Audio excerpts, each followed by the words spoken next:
शहर में श्याम भाई की एक पुरानी ताले की दुकान थी। उनकी दुकान पर लोग ताला चाबी खरीदने के लिए आते थे और कई बार चाबी खो जाने पर लोग डुप्लीकेट चाबी बनवाने के लिए भी आते थे। श्याम भाई की दुकान में एक भारी हथौड़ा भी था जो कभी कभी ताले तोड़ने के काम आता था। एक दिन श्याम भाई का 12 साल का बेटा दुकान में आया। वो अपने पिता को काम करते हुए ध्यान से देख रहा था। एक ग्राहक डुप्लीकेट चाबी बनाने के लिए आया। श्याम भाई ने उस ग्राहक को डुप्लीकेट चाबी बनाकर दे दी। थोड़ी देर के बाद एक दूसरा ग्राहक आया और उस ग्राहक का ताला तोड़ने के लिए श्याम भाई ने हथौड़े का इस्तेमाल किया। श्याम भाई का बेटा ये सब ध्यान से देख रहा था।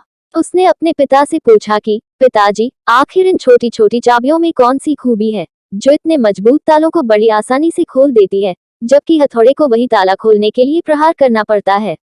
श्याम भाई ने उसे समझाया कि बेटा, हथौड़ा ताला खोलने के लिए अपने बल का उपयोग करता है, ताले पर प्रहार करता है, ताले पर जोर जबरदस्ती करता है। हथौड़े का इस्तेमाल करने से कभी भी ताला खुलता नहीं है, वो तो टूट जाता है।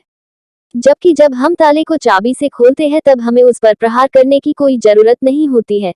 चाबी ताले के अंदर जाकर अपनी जगह बनाकर बिना किसी प्रहार के उसको आराम से खोल देती है। पिताजी ने अपने बेटे को ये भी समझाया कि हमारे वास्तविक जीवन में भी ऐसा ही होता है।